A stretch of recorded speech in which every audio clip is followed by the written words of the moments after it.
लखनऊ के एक अमीर घराने में जन्मी गीतांजलि देव शहर की सबसे अमीर लड़की थी।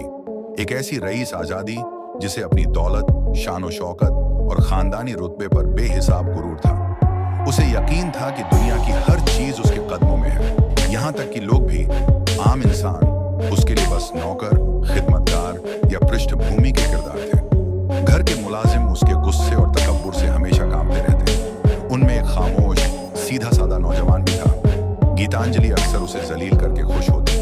कभी मामूली सी गलती पर उस पर चिल्ला उठती, तो कभी उसके काम में नुक्स निकालकर उसे नीचा दिखाती। जिंदगी अपनी उसी रफ्तार से चल रही थी जब एक दिन किस्मत ने ऐसा पलटा खाया कि सब कुछ बदल गया। गीतांजलि अपने शौहर अर्जुन देव, जो एक बड़े उद्योगपति थे, और अपने दो अमीर दोस्तों के साथ एक लग्जरी वेकेशन पर केरल के साहिलों के लिए रवाना हुई। वे लोग अपने प्राइवेट जहाज से वहां पहुंचे और फिर समुंदर की सैर के लिए एक कश्ती किराए पर ली। जब वे कश्ती पर सवार हुए तो कप्तान ब्रजेश नायर ने मुस्कुराते हुए सबका खैर मकदम किया। बाकी सब ने खुशी से उससे हाथ मिलाया, मगर गीतांजलि ने हमेशा की तरह गुरूर से नजरें फेर ली और बिना हाथ मिलाए आगे बढ़ गई। कश्ती का अमला एक दूसरे को देखने लगा जैसे वो इस औरत की बदतमीजी पर हैरान हो। उसी कश्ती पर काम करने वाला राजेश भी मौजूद था। गीतांजलि का रवैया उसे बहुत नागवार गुजरा, मगर वह खामोश रहा और सबके सामान को उनके केबिन तक पहुंचाता रहा। गीतांजलि को कुछ भी पसंद नहीं आया, न कश्ती की सादगी, न कमरा, न खाना। हर चीज में उसे कमी नजर आती थी। उसने तिरस्कार भरे लहजे में पूछा, यहाँ कोई जिम तो होगा ना? राजेश ने हल्की सी मुस्कुराहट के साथ उसकी ओर देखा और बोला, जरूर मैडम, आइए मैं दिखाता हूँ। वह उसे जहाज के कोने में बने छोटे से जिम रूम में ले गया, जहाँ कुछ बुनियादी एक्सरसाइज मशीनें रखी थी। गीतांजलि ने चारों ओर नजर दौड़ाई, होठों पर हल्की नापसंदगी लिए बोली, बस इतना ही? राजेश ने शांति से कहा, समुंदर के बीच में इससे ज्यादा की उम्मीद तो नहीं करनी चाहिए मैडम। गुस्से से लाल होकर गीतांजलि चिल्ला उठी, तुम्हें पता है तुम किससे बात कर रहे हो? मैं तुम्हें तुम्हारी नौकरी से निकलवा सकती हूँ। राजेश ने नजरें झुका ली, मगर दिल ही दिल में सोचा, कभी वक्त ने पलटा खाया तो यही गुरूर जमीन पर गिरेगा। अगले दिन सब लोग छोटी कश्तियों में समुंदर में ड्राइविंग और स्विमिंग के लिए निकले। बाकी सब समुंदर में कूदकर मस्ती करने लगे, हंसते खेलते लहरों में झूम रहे थे। मगर गीतांजलि किनारे की एक चट्टान पर बैठी मुंह बिचकाती रही। उसे पानी से डर लगता था। राजेश, तुम यहीं मेरे साथ रहो, उसने हुक्म भरे लहजे में कहा। राजेश मजबूरन वहीं रुक गया और कुछ देर बाद बोला, मैडम, कभी कभी डर का सामना करना ही सबसे बड़ी जीत होती है, हौसला होता है। आप भी पानी में जाएं तो शायद अच्छा लगे, राजेश ने कहा। इस पर गीतांजलि ने तीखे लहजे में जवाब दिया, अब तुम मुझे सिखाओगे कि मुझे क्या करना है? राजेश चुप हो गया। समुंदर की लहरें हल्के हल्के कश्ती के पहलू से टकरा रही थीं, मगर उन दोनों के दरमियान एक अजीब सी खामोशी छा गई।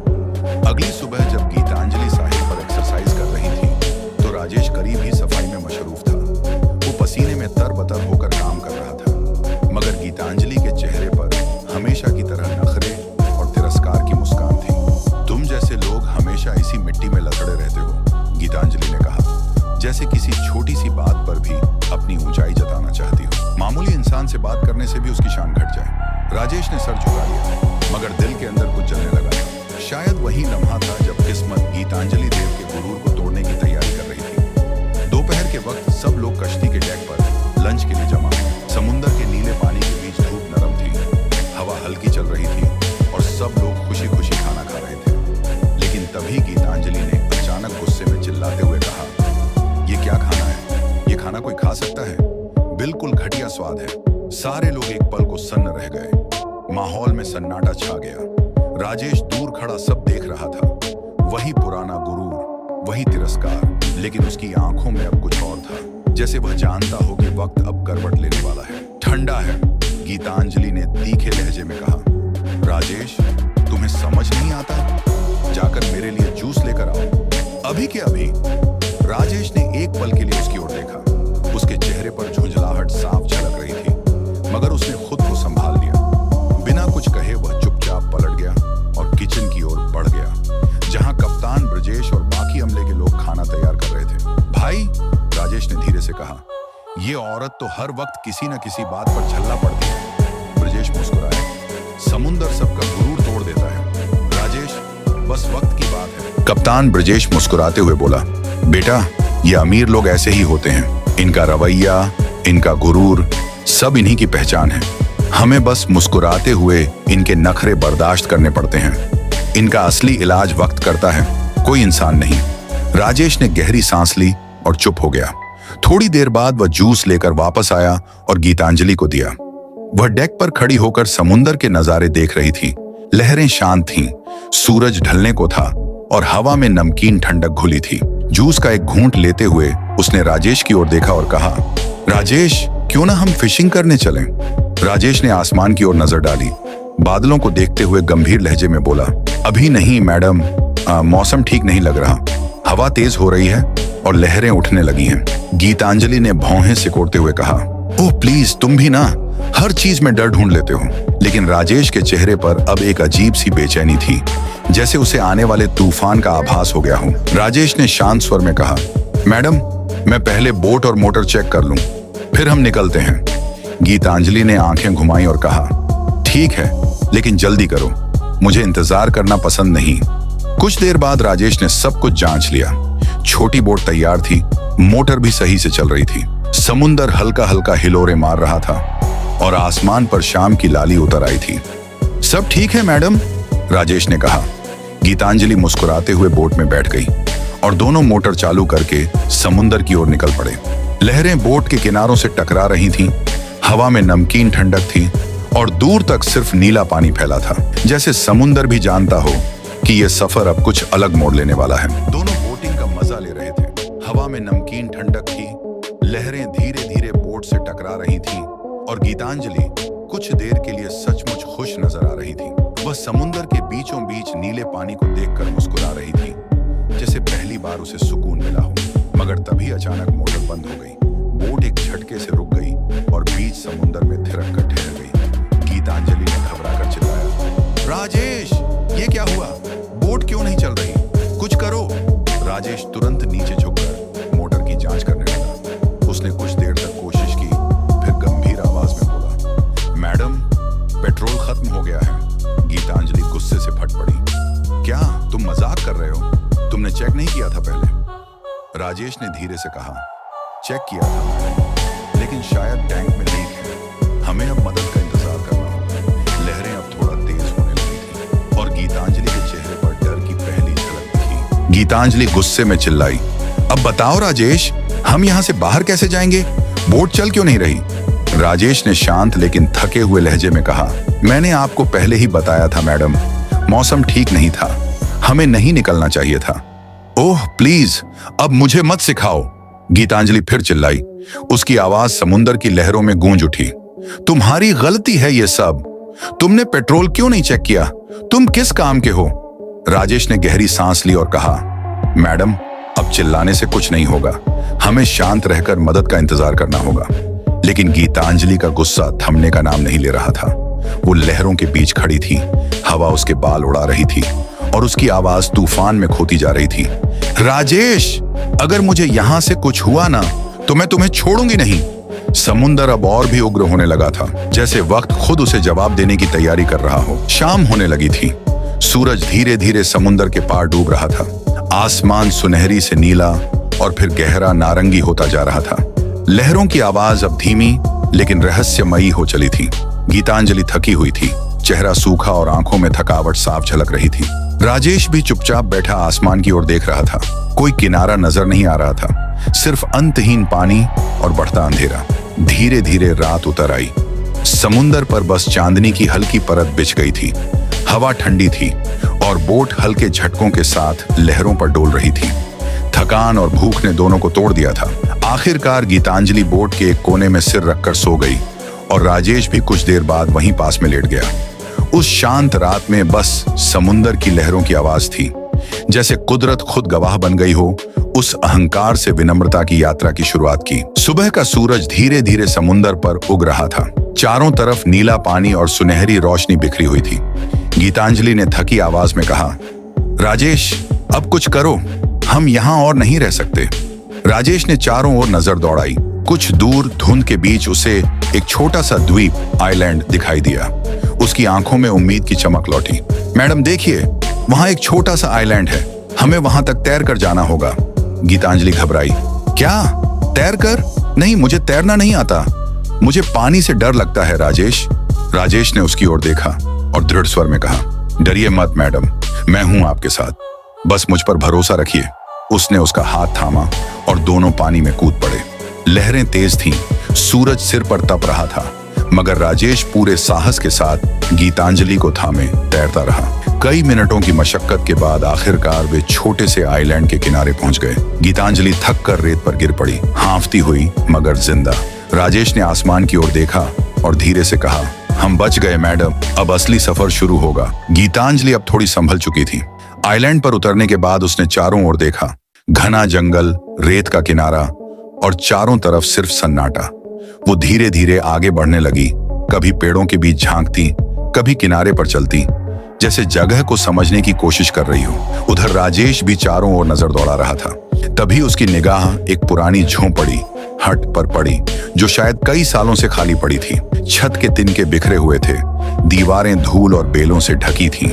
मैडम, राजेश ने पुकारा, उधर देखिए, एक झोंपड़ी है, हम वहां कुछ देर आराम कर सकते हैं। गीतांजलि थक कर वहां पहुंची, जबकि राजेश ने तुरंत काम शुरू कर दिया।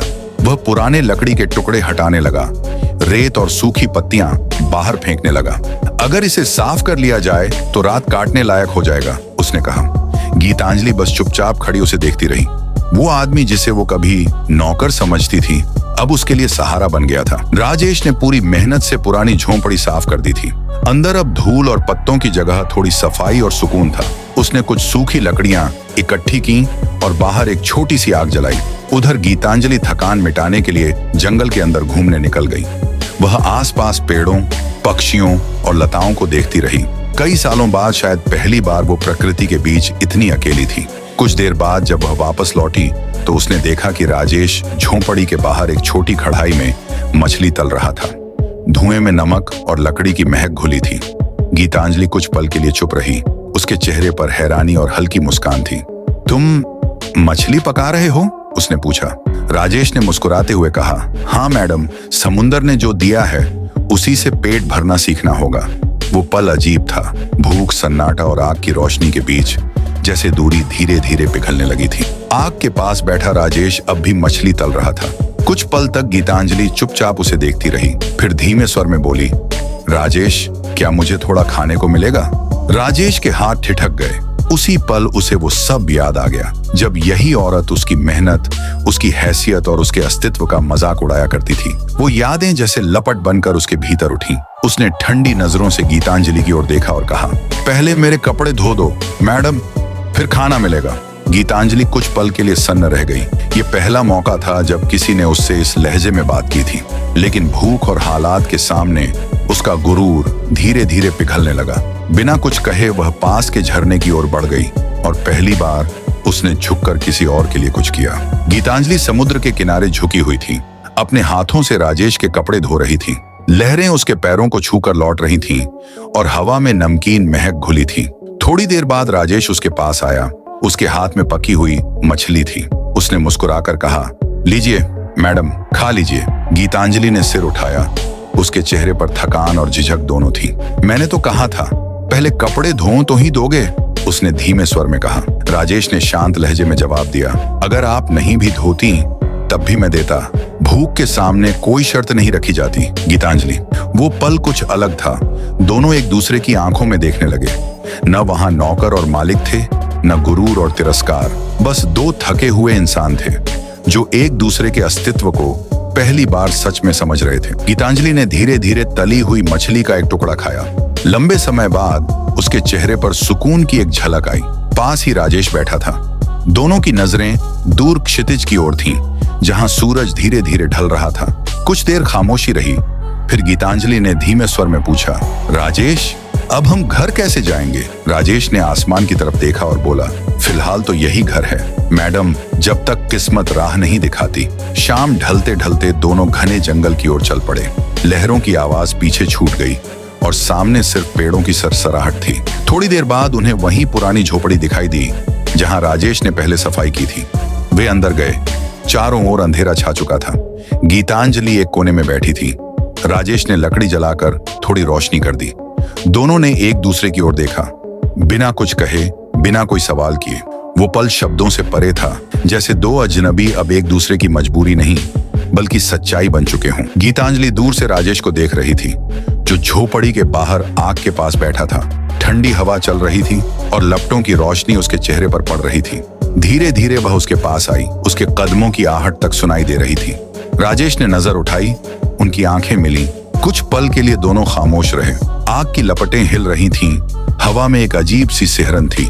राजेश ने धीरे से उसका हाथ थाम लिया, जैसे कहना चाहता हो, अब डरने की जरूरत नहीं। गीतांजलि कुछ नहीं बोली, बस वहीं बैठ गई, आग के पास। दोनों लंबे समय तक कुछ बोले बिना बैठे रहे, मगर उस खामोशी में एक अनकही समझ और अपनापन घुल चुका था। गीतांजलि और राजेश थकान के कारण झोंपड़ी में वहीं सो गए। सुबह सूरज की हल्की किरणें झोंपड़ी में घुस रही थीं। गीतांजलि ने नींद से आंखें खोली और घबराई हुई बोली, राजेश उठो, अब कुछ करना होगा, हमें यहाँ से निकलना ही होगा। राजेश ने आसमान की ओर नजर दौड़ाई और पास पड़ा एक बड़ा लकड़ी का टुकड़ा उठाया। उसने अपनी शर्ट को फाड़कर उस लकड़ी पर बांध दिया ताकि यह एक सिग्नल या सिग्नल की तरह दिखाई दे। थोड़ी देर बाद दूर समुद्र में एक बोट दिखाई दी। दोनों ने जोर से चिल्लाया, मदद, हमें बचाइए। बोट धीरे धीरे उनके पास आई। उसमें एक खूबसूरत महिला और उसका पति थे। उन्होंने राजेश और गीतांजलि को सुरक्षित बोट पर बुलाया और उन्हें पानी और खाना दिया। अंततः समुद्र ने उन्हें नई उम्मीद और सुरक्षा दी और दोनों थकान और डर के बाद राहत की सांस ले पाए। आसपास कुछ लोग दिखाई दिए। उनमें से किसी ने पूछा, तुम लोग यहाँ क्या कर रहे हो और तुम कौन हो? राजेश ने हाथ उठाकर शांत स्वर में कहा, हम यहाँ मछली पकड़ने आए थे और पेट्रोल खत्म हो गया, इसी वजह से फंसे हैं। गीतांजलि ने जुड़कर कहा, आपका बहुत बहुत धन्यवाद, हम फंसे हुए थे और मदद के लिए कोई नहीं था। दूसरे लोग मुस्कुराए और तुरंत दोनों को सुरक्षित बोट तक पहुंचाया। बोट पर बैठते ही राजेश और गीतांजलि ने राहत की सांस ली। बोट धीरे धीरे समुद्र की लहरों पर तैरने लगी। दोनों ने एक दूसरे की ओर देखा और अब सुरक्षा और भरोसे की नई समझ उनके बीच स्थापित हो चुकी थी। गीतांजलि धीरे धीरे जंगल से लौटकर बोट पर अपने दोस्तों से मिली। वे सब थोड़ी चिंतित नजर आ रहे थे, लेकिन राहत की सांस भी ले रहे थे। उधर राजेश अपने स्टाफ के सदस्यों से मिला। सभी काम में व्यस्त थे, मछली पकाने, झोपड़ी साफ करने और पानी भरने में। कप्तान ब्रजेश ने गंभीर स्वर में पूछा, तुम लोग कहाँ चले गए थे? सब ठीक तो है ना? सभी ने एक दूसरे की तरफ देखा और जवाब दिया, हम काम में व्यस्त थे कप्तान, सब ठीक है। राजेश कुछ दूर खड़ा था, हाथों में हल्की थकान और चेहरे पर गंभीरता, आसमान और समुद्र की ओर नजरें गड़ाए। तभी गीतांजलि उसके पास आई। उसका चेहरा थोड़ा झुका हुआ था। उसने धीमे स्वर में कहा, राजेश, मुझे माफ कर दो। मैंने जो तुम्हारे साथ बुरा व्यवहार किया उसके लिए मैं सच में बहुत शर्मिंदा हूँ। राजेश ने उसे देखा। आंखों में अभी भी थोड़ी गंभीरता थी, मगर धीरे धीरे उसने सिर हिलाकर स्वीकार किया। ठीक है मैडम, अब हम आगे बढ़ेंगे। दोनों कुछ पल के लिए बस समुद्र और दूर क्षितिज की ओर देखे। उस खामोशी में अब समझदारी, सम्मान और नई शुरुआत झलक रही। गीतांजलि ने आखिरकार अपनी छोटी यात्रा पूरी कर ली। वह अब थकान और अनुभव की मिली सीख के साथ घर लौटने की तैयारी कर रही थी। समुद्र की हल्की लहरें और झोपड़ी के किनारे बिताया गया समय उसके मन में गहराई छोड़ गया था। उसने राजेश और बाकी स्टाफ को धन्यवाद कहा और उनके साथ आखिरी बार नजरों से जुड़कर अलग हुई।